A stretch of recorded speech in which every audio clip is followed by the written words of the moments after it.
Good morning students. आज हम लोग गवर्नमेंट के बारे में जानेंगे कि गवर्नमेंट कितने प्रकार की होती है, क्या होता है, गवर्नमेंट का फंक्शंस क्या है। ठीक है, गवर्नमेंट का फंक्शंस क्या है, गवर्नमेंट के प्रकार कितने होते हैं। ठीक है, तो आज गवर्नमेंट के बारे में जानेंगे कि गवर्नमेंट कितने प्रकार की होती है। हमने कल चर्चा की थी कि गवर्नमेंट के 3 प्रकार के होते हैं। एक यूनियन गवर्नमेंट जिसको कि केंद्र सरकार या संघीय सरकार के नाम से जानते हैं। सेकंड, स्टेट गवर्नमेंट जिसको कि राज्य सरकार के नाम से जानते हैं। And third, local self government जिसको स्थानीय स्वशासन या स्व सरकार के नाम से जानते हैं।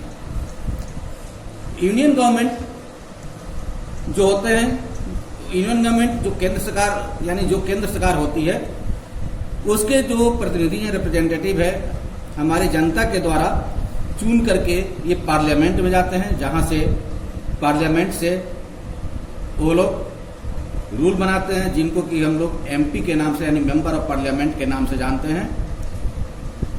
राज्य सरकार यानी स्टेट गवर्नमेंट का निर्माण जो होता है ये भी पब्लिक के द्वारा यानी जनता के द्वारा चुने गए रिप्रेजेंटेटिव के द्वारा बनता है। और इसमें जो व्यक्ति चुने जाते हैं उनको एमएलए या मेंबर ऑफ लेजिस्लेटिव असेंबली के नाम से जानते हैं। नेक्स्ट आता है हमारा local self government. Local self government कहाँ होता है? ये विलेज या टाउन लेवल पे ये लोकल सेल्फ गवर्नमेंट होती है, जैसे कि पंचायत हो गया, ब्लॉक समिति हो गया, जिला परिषद, जिला पंचायत, नगर पंचायत, ये सारे लोकल सेल्फ गवर्नमेंट के अंतर्गत आते हैं। Okay, understood. नेक्स्ट हम देखते हैं कि नेशनल गवर्नमेंट या नेशनल सरकार या यूनियन गवर्नमेंट या केंद्र सरकार क्या है, किससे रिलेटेड है। तो national level relates to the entire country. जो यूनियन गवर्नमेंट है या सेंट्रल गवर्नमेंट है वो नेशनल लेवल से संबंधित पूरे कंट्री के लिए काम करती है। जो भी रूल्स रेगुलेशन बनाती है सेंट्रल गवर्नमेंट वो पूरे कंट्री के लिए, समस्त देश के लिए, पूरे देश के से संबंधित वो नियम कानून बनाती है। नेक्स्ट आता है हमारे state government. State level covers the entire state like Bihar, UP यानी उत्तर प्रदेश। स्टेट लेवल की जो सरकार होती है यानी स्टेट गवर्नमेंट जो होती है, स्टेट लेवल से संबंधित जो भी मामले होते हैं, जो भी राज्य से संबंधित मामले होते हैं वो पूरे राज्य के लिए बनाती है और पूरे राज्य में वो नियम कानून लागू होता है। जैसे कि बिहार गवर्नमेंट है, उत्तर प्रदेश गवर्नमेंट है, हरियाणा गवर्नमेंट है, पंजाब गवर्नमेंट है, तो ये राज्य सरकार जो भी नियम और कानून बनाएगी वो उस राज्य के लिए मान्य होगा, पूरे राज्य में मान्य होगा। नेक्स्ट आता है हमारा लोकल लेवल पे। लोकल लेवल पे लोकल सेल्फ गवर्नमेंट आता है, जो कि local level means in any village और टाउन। लोकल लेवल का जो गवर्नमेंट है जिसको लोकल सेल्फ गवर्नमेंट के नाम से भी जानते हैं, वो किसी विलेज या टाउन के लेवल पे बनाई जाती है। जैसे कि मैंने पहले बताया कि लोकल सेल्फ गवर्नमेंट में पंचायत आता है, ब्लॉक समिति आती है, जिला परिषद आता है, नगर पंचायत आ जाता है, म्युनिसिपल कॉर्पोरेशन आता है, म्युनिसिपल कमेटी आती है, ये सारे लोकल सेल्फ गवर्नमेंट के अंतर्गत आते हैं। ठीक है, नेक्स्ट हम लोग जानेंगे लॉज एंड गवर्नमेंट यानी कानून और सरकार। इसमें हम देखते हैं कि the government makes laws and everyone who lives in the country has to follow them. तो गवर्नमेंट क्या करती है? गवर्नमेंट सभी व्यक्तियों के लिए जो भी उस देश में निवास करते हैं या रहते हैं उन सब के लिए एक लॉ बनाती है जिसका पालन उस कंट्री में रहने वाले सभी व्यक्ति या जनता के द्वारा किया जाता है। Okay, isn't it?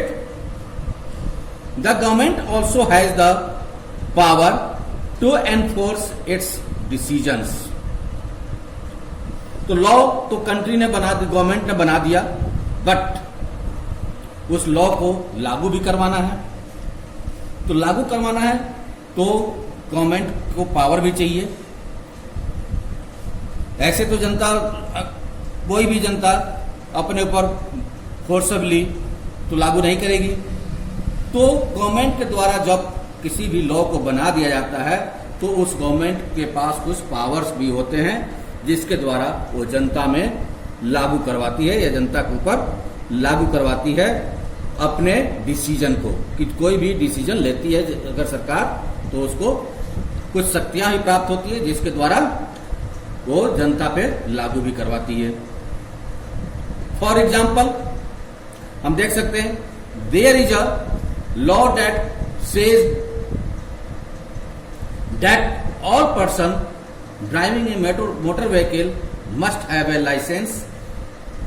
यानी ये लॉ है कि जो भी व्यक्ति कोई मोटर ड्राइविंग करता है तो उसके लिए ड्राइविंग लाइसेंस होना आवश्यक है। Any person caught driving a vehicle without a licence can either be jailed और फाइंड। उस लॉ में यह भी है कि अगर कोई पर्सन, कोई व्यक्ति बिना ड्राइविंग लाइसेंस के गाड़ी चलाते हुए, कोई भी गाड़ी चलाते हुए पकड़ा जाता है तो उसे फाइन किया जा सकता है या जेल किया जा सकता है या दोनों ही किया जा सकता है। आइदर भी जेल और फाइन, ठीक है। उसे जेल भी किया जा सकता है, जेल भी भेजा जा सकता है या फाइन भी किया जा सकता है। तो ये जो पावर्स हैं ये गवर्नमेंट के पास है कि गवर्नमेंट इसको लागू कर सकती है और इसके डर से, जेल या फाइन के डर से भी जनता में एक डर होता है कि अगर हम ड्राइविंग लाइसेंस के बिना चलाते हैं गाड़ी तो हमें फाइन या जेल भुगतना पड़ सकता है। नेक्स्ट पॉइंट आता है कि if people feel that a particular law is not being followed, they can approach the court and claim that the law is not being followed। अगर कोई जनता ये महसूस करती है कि कोई भी लॉ सही तरीके से फॉलो नहीं किया जा रहा है तो उसके लिए जनता कोर्ट में क्लेम कर सकती है उस कानून के विरोध में।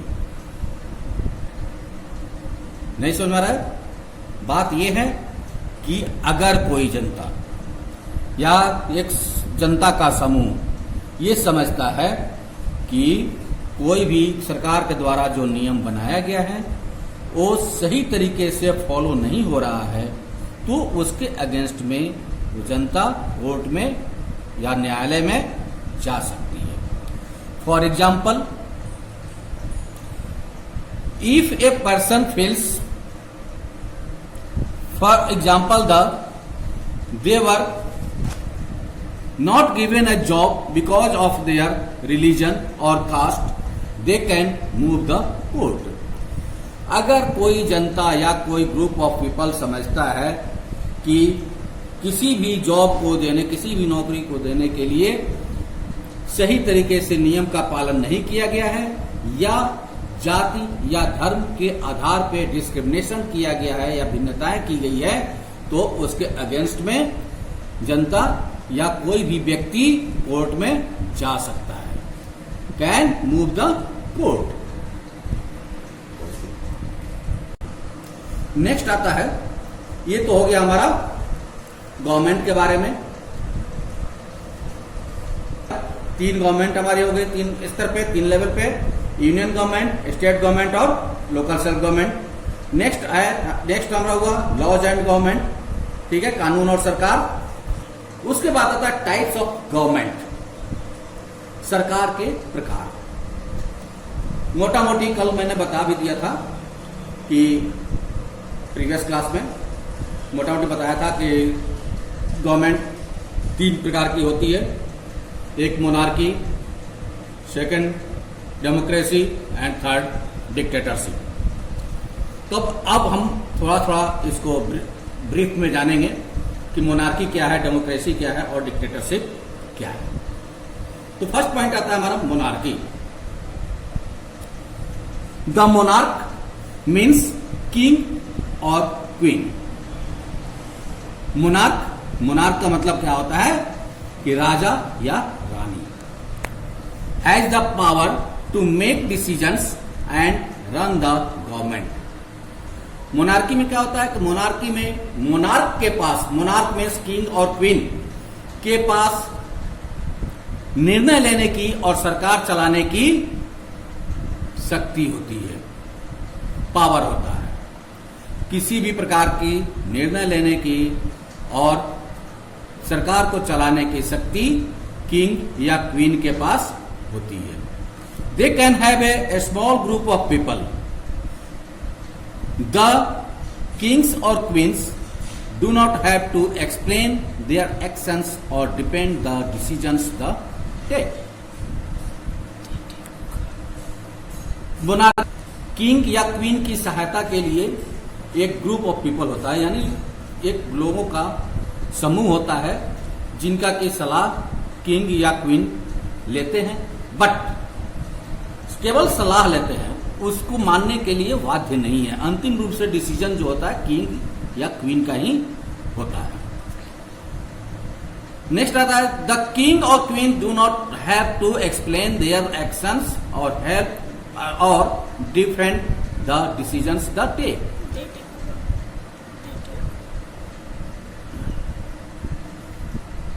ओके, तो किंग या क्वीन जो भी डिसीजन लेते हैं उसको जनता को बताने के लिए वो बाध्य नहीं है, या उसका उल्लेख करने के लिए या उसको एक्सप्लेन करने के लिए बाध्य नहीं होते हैं। यानी अंतिम रूप से जो भी डिसीजन होता है, जो भी निर्णय होता है, राजा या रानी की होती है। नेक्स्ट पॉइंट आता है, नेक्स्ट गवर्नमेंट का प्रकार है डेमोक्रेसी, जो कि हमारे इंडिया में है, यूएसए में है। Democracy, in a democracy it is the people who gives the government this power. Democracy में गवर्नमेंट को चलाने की शक्ति जनता के द्वारा दी जाती है, यानी जनता पूर्ण रूप से इसमें भागीदार होती है डेमोक्रेसी में, कि सरकार किस प्रकार से कौन चलाएगा, किसको शक्तियां दी जाए और किसको पार्लियामेंट में भेजा जाए। They do this through elections in which they vote for particular people and elect them. और ये कैसे होता है? अपने मेंबर्स को चुनते हैं, कौन जनता चुनती है, अपने रिप्रेजेंटेटिव को जनता वोट के आधार पे किसी भी पार्टिकुलर पीपल को चुनती है और चुन करके उसको पार्लियामेंट में भेजती है। Once elected this person form the government. और जब एक बार सारे मेंबर्स या रिप्रेजेंटेटिव का चुनाव हो जाता है तो ये सब मिलकर के सरकार का निर्माण यानी गवर्नमेंट का निर्माण करते हैं। In a democracy the government has to explain its actions and defend its decisions to the people. और डेमोक्रेसी की एक सबसे बड़ी बात यह होती है कि वो जनता के प्रति सरकार, जो भी डेमोक्रेटिक गवर्नमेंट है, जो भी डेमोक्रेसी में सरकार है, वो जनता के प्रति उत्तरदायी होती है और जनता उनसे जवाब मांग सकती है। और जवाब देने के लिए डेमोक्रेसी में गवर्नमेंट बाध्य होती है। ओके, अगर डेमोक्रेसी में के अंतर्गत जनता को उसके सवालों का जवाब सरकार के द्वारा नहीं दी जाती है तो नेक्स्ट इलेक्शन में जनता क्या करती है कि जिस रिप्रेजेंटेटिव को चुन करके भेजती है उसको वापस बुला लेती है, यानी नेक्स्ट इलेक्शन में, नेक्स्ट चुनाव में उसको हरा देती है, उसको वोट जनता नहीं देती है। इसीलिए कहा जाता है डेमोस दो शब्दों से मिल करके बना हुआ है। डेमोस मीन्स होता है people plus Kratos. Kratos means rule, यानी रूल ऑफ पीपल, जनता का कानून। ठीक है। नेक्स्ट हमारा गवर्नमेंट का प्रकार आता है डिक्टेटरशिप, जिसको कि हिंदी में निरंकुशवाद या निरंकुश तंत्र कहते हैं। In this type of government all the power rests in the hands of one person और a small group of people. Dictatorship में क्या होता है? डिक्टेटर यानी निरंकुश तंत्र, यानी वो व्यक्ति जो कि केवल डिक्टेट करता हो, केवल डिक्टेट करता हो, ये नहीं किसी से सलाह ना ले, केवल डिक्टेट करे, केवल निर्देशित करे, वो केवल अपनी बातों को मनवाना चाहता है, उसको कहते हैं dictatorship. In this type of government all the power rests in the hands of one person और a small group of people. इस टाइप के डिक्टेटरशिप गवर्नमेंट में जो भी पावर होती है, जो भी शक्तियां होती है, वो किसी एक खास व्यक्ति के हाथों में होती है या एक छोटे से ग्रुप ऑफ पीपल यानी लोगों के छोटे से लोगों के समूह के हाथों में होती है। Such power is often obtained by force, और इस तरह के पावर को बलपूर्वक भी हथियाया जाता है। People who challenge a dictator are punished severely. Dictator are punished severely, and the government rarely gives freedom to the people. और इस डिक्टेटरशिप गवर्नमेंट में अगर कोई व्यक्ति उसका विरोध करता है तो उसे बहुत बुरी तरह दंड दिया जाता है। जो भी व्यक्ति अपोज करता है, जो भी व्यक्ति इस डिक्टेटरशिप में डिक्टेटर का या जो भी सत्ता में है उसका विरोध करता है, तो उस नागरिक को बहुत ही बुरी तरह यातनाएं या दंड दिया जाता है। और गवर्नमेंट बहुत ही कम जनता को फ्रीडम देती है। जैसे फॉर एग्जाम्पल हम देख सकते हैं आज के समय में नॉर्थ कोरिया है, जहां के किम जोंग शासक है। उन्होंने क्या किया, जनता के ऊपर बहुत सारी पाबंदियों को लगा दिया है कि जनता को जो भी रूल्स दे दिए गए हैं उसी के अंतर्गत काम करना है। अगर उससे बाहर कोई भी काम करती है जनता तो उसको सीवियर पनिशमेंट दिया जाएगा। कुछ समय पहले पाकिस्तान में भी पहले हो चुका है। हम सबसे बढ़िया एग्जांपल ले सकते हैं पाकिस्तान में परवेज मुशर्रफ की। परवेज मुशर्रफ ने लोकतांत्रिक सरकार को यानी डेमोक्रेटिक गवर्नमेंट की सत्ता को पलट दिया और पलट करके अपने वहां का प्रेसिडेंट बन गया, शासक बन गया। और शासक बनने के बाद परवेज मुशर्रफ ने वहां पाकिस्तान की सारी शक्तियों को अपने अंदर समाहित कर लिया और समाहित करने के बाद वहां के शासन अपने हिसाब से चलाने लगा। ठीक है, आज हम यहीं तक रोकते हैं, टाइप्स ऑफ गवर्नमेंट तक। कल फिर हम कोशिश करेंगे कि रोल ऑफ स्टेट गवर्नमेंट बताने की। Thank you all of students, have a nice day.